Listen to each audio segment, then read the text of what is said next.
سیدہ عائشہ صدیقہ کہتی ہیں زمانہ سو جاتا اور میرے رسول مصلی بچھا کے کھڑے ہو جاتے. او یار کھیتی باڑی کر کے نہیں، محنت مزدوری کر کے نہیں. جناب عائشہ کہتی ہیں میں یہ بھی دیکھتی کہ حضور ایک آیت شروع کرتے تو ساری رات اسی کو پڑھتے اور میری نظر جاتی تو قدم مبارک پہ ورم آ جاتا. یار نماز پڑھ کے اتنی مشقت کر کے اتنی جد و جہد کر کے ورم آ گیا، یا رسول اللہ اتنی محنت کیوں کرتے ہو؟ فرمایا افلا اکون عبدا شکورا، کیا میں اپنے رب کا شکر گزار بندہ نہ بنوں؟ صحابہ کا ذوق عبادتوں کا، ریاضتوں کا، تلاوتوں کا، طبیعت ہے ان کی. وہ ایک دوسرے کو، حضرت مولا علی شیر خدا کرم اللہ تعالی وجہہ الکریم کے زمانے میں روم کے بادشاہ نے کہا یار یہ مسلمانوں کا پتہ تو کرو، یہ آخر کیوں اتنے زیادہ مجاہد ہیں؟ اس زمانے میں جاسوس بھیجنے کا مزاج تھا. اب تو جاسوس پکڑا جاتا ہے، اب تو جاسوس اور جاسوسی کا شوق ویسے آج بھی ہے. عرض کروں تھوڑی سی بات اس عنوان سے. پتہ ہے کیا ہمارا مسئلہ ہے؟ ہم جہاں جاتے ہیں نا وہاں تھوڑی خوشبو سونگنے کی کوشش کرتے ہیں. وہ کیا ہے تو یہ کیا ہے تو ادھر کیا ہے تو تھوڑا سا ادھر کیا ہے. میرے رسول پاک پڑھیے درود شریف، سارے پڑھیے ذرا زور سے، صلی اللہ تعالی. نبی پاک علیہ السلام نے فرمایا جاسوسی نہ کرنا ورنہ تم بندوں کو خراب کر دو گے. اور فرمایا اس طرح نہ ہو کہ تم کسی کے آپ کھول نہ نکلو تو تمہارے پہلے کھول جائیں. یہ جو ذوق ہے نا یہ ختم کریں، چھوڑیں. مطلب آپ کس چکر میں پڑے ہوئے ہیں؟ اتنی زیادہ توجہ کرنے کی کیا ضرورت ہے؟ کام سے کام رکھیں، اس میں بندہ تھوڑا سا نا آسان رہتا ہے. یہ جو بہت زیادہ ٹٹولنے والے لوگ ہوتے ہیں نا وہ بےچارے پھر عمر ٹٹولتے ہی گزار دیتے ہیں، اس لیے کہ مزاج ہی بہت پکا ہے. بوری کا منہ کھول کے اندر تک ہاتھ ڈالنا تو پھر کئی دفعہ سامنے سے بچھو بھی لڑ جاتا ہے، خرابی ہوتی ہے. تو جاسوسی کی جاتی تھی. اس نے بھی جاسوس بھیجے کیونکہ قبیلوں کے لوگ تھے، کچھ مسلم کچھ کافر، پہچانے نہیں جاتے تھے لوگ. تو کچھ لوگ اس نے بھیجے، انہوں نے آ کے نا تحقیق کی، ریسرچ کری کہ آخر ماجرا کیا ہے. تو واپس جا کے انہوں نے رپورٹ دی نا روم کے بادشاہ کو. اس رپورٹ کا ایک جملہ بڑا شاندار ہے. وہ کہنے لگا بادشاہ ہمیں مسلمانوں کی کوئی سمجھ نہیں آئی، ہمیں کوئی سمجھ نہیں آئی. انہوں نے کہا کیوں نہیں سمجھ آئی؟ کہنے لگے یار عجیب بندے ہیں، جب رات مصلی پہ بیٹھتے ہیں تو یوں لگتا ہے ان کا دنیا سے رشتہ ہی کوئی نہیں، کوئی کسی کو نہیں جانتا. کوئی اپنے دکھ سنا کے رو رہا ہے، کوئی اپنی بات کر کے رو رہا ہے، لگتا ہے کہ ان کا کوئی رشتہ ہے ہی نہیں جب مصلی پہ بیٹھتے ہیں. اور فرمایا جب سویرے یہ جہاد کرنے نکلتے ہیں تو لگتا ہے ان سے زیادہ دلیر ہی کوئی نہیں. حالانکہ جو مسلوں پہ رونے دھونے کے لوگ ہوتے ہیں وہ کئی دفعہ جہاد میں کام نہیں کرتے، لیکن عجیب لوگ ہیں کہ رات کے راہب ہیں دن کے مجاہد ہیں، کوئی سمجھ نہیں آتی. میرے عزیز ان لوگوں نے مصلی آباد کر کے رکھا، تلاوتیں ان کا ذوق رہی، منظر روز پڑھنا، اسباق پڑھنا، وظائف پڑھنا، یہ ان کا ذوق رہا. اعلیٰ حضرت بریلوی رحمت اللہ نے 1000 کتاب لکھی ہے، لیکن الوظیفۃ الکریمہ کے نام سے جو وہ صبح و شام وظائف پڑھتے تھے وہ الگ انہوں نے ان کو بیان کیا، پابندی کے ساتھ اپنی اللہ اللہ کرتے. شیخ شہاب الدین سہروردی رحمت اللہ علیہ اس پر ایک بندے نے اعتراض کیا. اس نے کہا جی آپ کس قسم کے صوفی ہیں، مرید بیٹھے ہیں اور آپ وہاں نفل پڑھ رہے ہیں؟ یہ بھی بڑا مسئلہ ہوتا ہے نا. جو بندہ ملنے آتا ہے وہ اپنے ٹائم کے حساب سے آتا ہے، اور پھر اس کا یہ بھی خیال ہوتا ہے کہ پیر صاحب جو ہیں وہ چونکہ درویش ہیں تو نہ انہیں روٹی کھانی چاہیے نہ سونا چاہیے، چونکہ وہ درویش ہیں، اور ہم چونکہ درویشوں کے ماننے والے ہیں لہذا ہمارا یہ طریقہ ہونا چاہیے کہ جیسے ہم کہیں درویش ویسے ہی کر جائے. حالانکہ جس کو آپ درویش کہیں گے آپ اس کی مانیں گے، آپ منوائیں گے نہیں، تو ہمارا مزاج ہوتا ہے. شیخ شہاب الدین پر لوگوں نے اعتراض کی، حضور لوگ ملنے آئے ہیں، زیارت کرنے آئے ہیں، یہ بندے دعا کرانے آئے ہیں، اللہ اللہ کرانے آئے اور آپ نفل پڑھ رہے ہیں. کیا جملہ ہے، کیا حسن ہے، کیا خوبصورتی ہے. فرمانے لگے رب رسول سے مانگنے کے لیے مصلی بچھایا ہے، اگر وہاں سے مانگوں گا نہیں تو تمہیں دوں گا کیا؟ پہلے مجھے کچھ لے تو لینے دو، اگر میرے پلے کچھ ہے ہوگی تو آگے دوں گا نا. تو میں مانگنے گیا تھا کہ یا اللہ دے تیرے بندے لینے آئے، دے تو میں کچھ لوں گا تو آگے دوں گا نا. لیکن ہمارا یہ سٹیٹس، یہ مزاج، یہ شعور نہیں ہے. گپیں، کہانیاں، داستانیں، گفتگو، خطابت، واز، کیا بات. لیکن اگر کچھ کرنے کا کام ہو تو وہ نہیں ہم سے ہوتا. میرے نبی کریم علیہ الصلوۃ والسلام نے مصلی سے دل لگانے کا درس دیا، حضور نے توجہ دلائی. صحابہ اس ذوق کے حامل لوگ تھے وہ کوشش کرتے تھے جناب صدیق اکبر رضی اللہ تعالیٰ عنہ کا عبادت کا مزاج ہمیشہ قائم رہا. حضرت عمر فاروق ساری رات اللہ کے حضور کھڑے رہے. حضرت عثمان غنی رضی اللہ تعالیٰ عنہ عشاء کی نماز پڑھ کے 2 رکعتوں کی نیت باندھتے تھے, 15 سپارے پہلی رکعت میں پڑھ دیتے تھے اور 15 سپارے قرآن مجید کے دوسری رکعت میں پڑھ دیتے تھے. آپ نے نا حضرت عمر فاروق کے وصال کے بعد ان کی ایک بیوہ سے نکاح کیا. حضرت عثمان غنی نے نکاح کیا. وہ خاتون آپ کے نکاح میں آئیں تو عرض کرنے لگی امیر المومنین میرے لیے اعزاز تو بہت ہے کہ میں امیر المومنین کی بیوہ تھی تو امیر المومنین کی منکوحہ ہو گئی ہوں, لیکن حضور نہ تو میں جوان ہوں کہ میرے اندر رغبت ہوتی اور نہ میں اب اس قابل ہوں کہ کوئی خدمت کر سکوں, میرے ساتھ نکاح کی وجہ کیا بنی؟ تو عثمان غنی رو پڑے. فرمانے لگے میں نے عمر فاروق کو مسجد میں اپنے رب سے ڈرتے ہوئے دیکھا ہے, میں نے اسے روتے ہوئے دیکھا ہے, عدل کرتے دیکھا ہے, انصاف کرتے دیکھا ہے, امت کی خیر خواہی کرتے دیکھا. تمہارے ساتھ نکاح اس لیے کیا ہے کہ تم مجھے یہ بتاؤ کہ عمر فاروق گھر کے اندر اپنے رب کو کیسے راضی کرتے تھے, گھر کے اندر کیسے راضی کرتے تھے, وہ طریقے بتلاؤ, تم بتاتی جانا اور میں بھی اسی طرح گھر میں عبادت کروں. میرے رسول کریم علیہ الصلوۃ والسلام نے ارشاد فرمایا, حضور فرمانے لگے جس گھر میں اللہ کا ذکر ہوتا ہے وہ گھر زندوں کا ہے, اور جس گھر میں رب کریم کا ذکر نہیں ہوتا وہ گھر زندوں کا نہیں ہے. گھر نا ہم نا کتابوں میں پڑھتے ہیں کہ ایک بزرگ کہتے ہیں, حضرت فضیل بن ایاز کہتے ہیں کہ میں ایک گلی سے گزر رہا تھا تو گھر کے اندر کسی قاری صاحب نے قرآن کی آیت پڑھ دی, ولی من خاف مقام ربہ جنتان.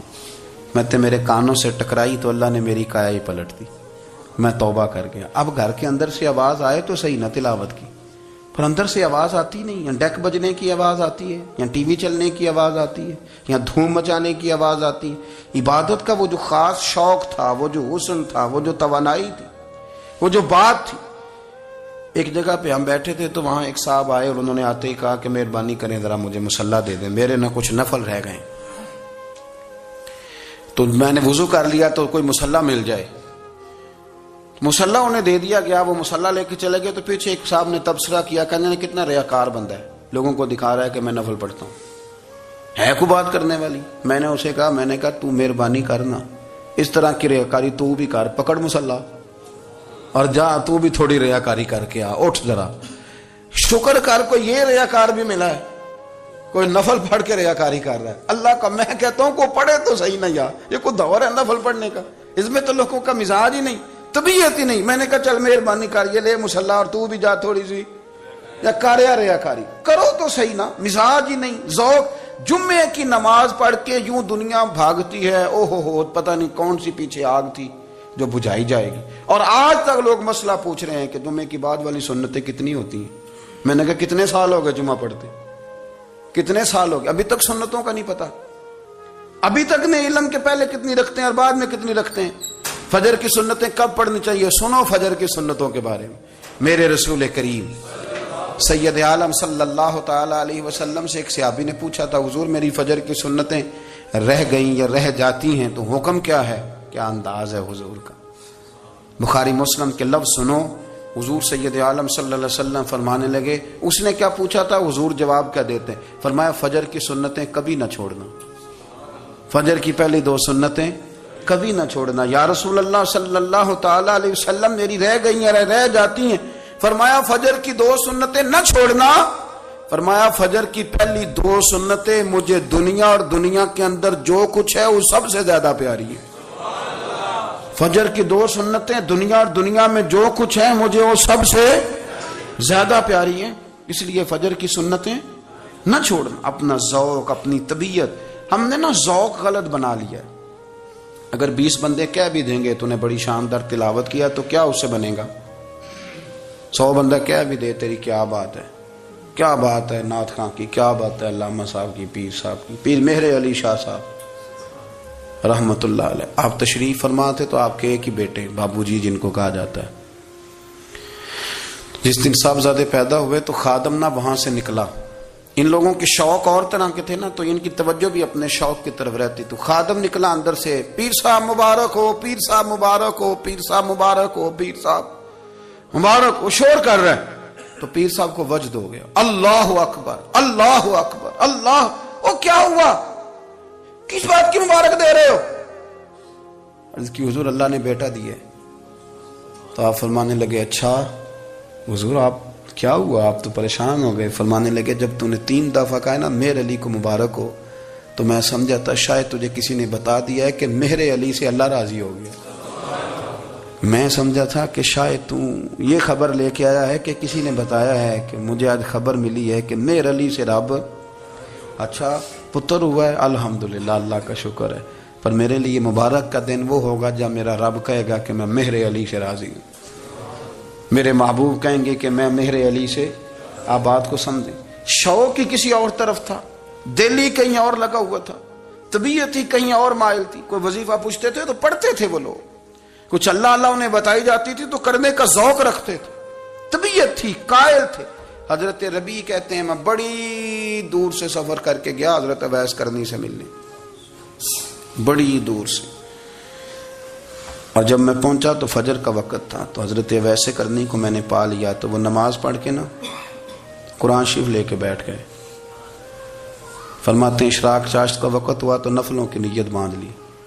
محدث ابن الجوزی نے لکھا ہے، فرماتے ہیں پھر جب زوال کا وقت ہوا تو مسجد میں جھاڑو دینے لگ گئے، زور کی نماز پڑھ کے تو عصر کی تیاری تک وہ مسجد میں بیٹھے رہے۔ اور میرے نبی پاک علیہ السلام نے فرمایا جو نماز کے انتظار میں بیٹھا ہو وہ نماز ہی میں ہے، وہ نماز ہی میں ہے۔ فرمایا میری دنیا میری امت کی جو رہبانیت ہے نا وہ اتنی ہے کہ نماز کا انتظار کرے، اذان کے بعد نماز کا یہ راہب ہے، یہ اس وقت چھوڑ کے بیٹھے ہیں سارا کچھ۔ فرماتے ہیں عصر تک انہوں نے اللہ اللہ کی، پھر مغرب تک کی، عشاء کی نماز ہوئی تو نماز پڑھی تو وہ تھک گئے، اب مجھے وہ فارغ ہوں مصلی چھوڑے تو میں ملاقات کروں نا۔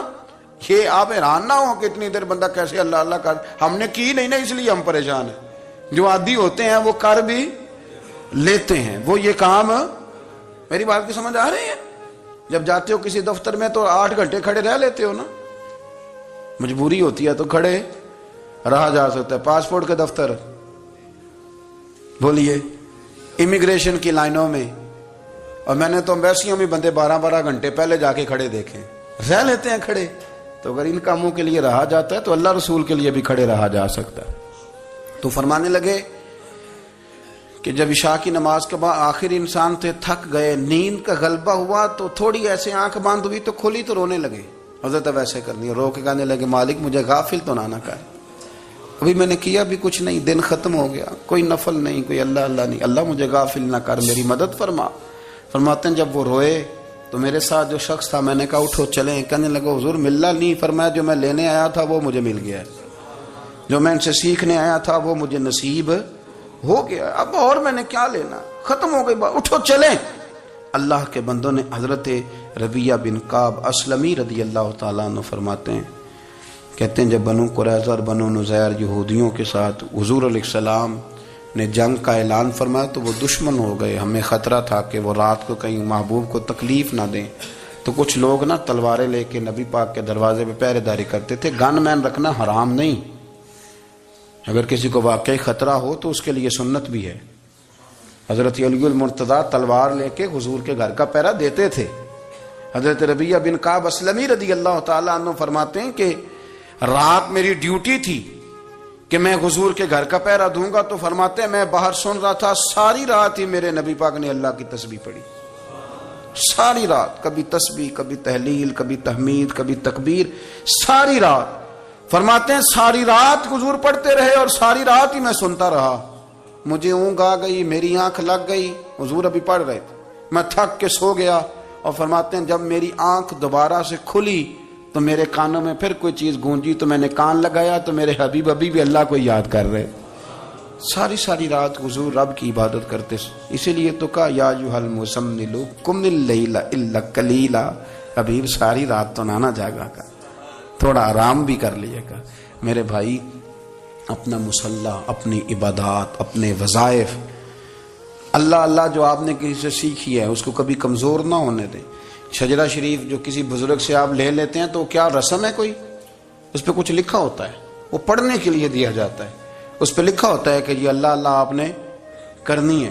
ساری زندگی کسی اسکول میں داخل ہو گئے اور وہاں جا کے آپ نصاب ہی نہ پڑھیں، کتاب ہی نہ کھولیں تو پاس ہو جائیں گے؟ وہ کہتے ہیں میں 20 سال جاتا رہا ملا کچھ نہیں. تو آپ نے لیا کیا ہے؟ ایک اتنی سی کتاب تھی، اس کو تو کھول کے آپ دیکھ نہیں سکے، اس کے وظائف تک تو رسائی نہ ہوئی. اس لیے کہ اللہ اللہ کرنا مشکل ہے اور تصویر کھچانا یہ آسان کام ہے. تو جو آسان ہے اس طرف ہماری توجہ لگی رہتی ہے اور جو مشکل ہے اس طرف ہم ذوق پیدا نہیں کرتے. یا ایھا الناس اعبدوا ربکم الذی خلقکم والذین من قبلکم لعلکم تتقون. اے لوگوں اس رب کی عبادت کرو جس نے تمہیں پیدا کیا اور تم سے پہلوں کو پیدا کیا، اس لیے عبادت کرو کہ تم پرہیزگار ہو جاؤ گے. مالک سمجھنے کی توفیق عطا فرمائے.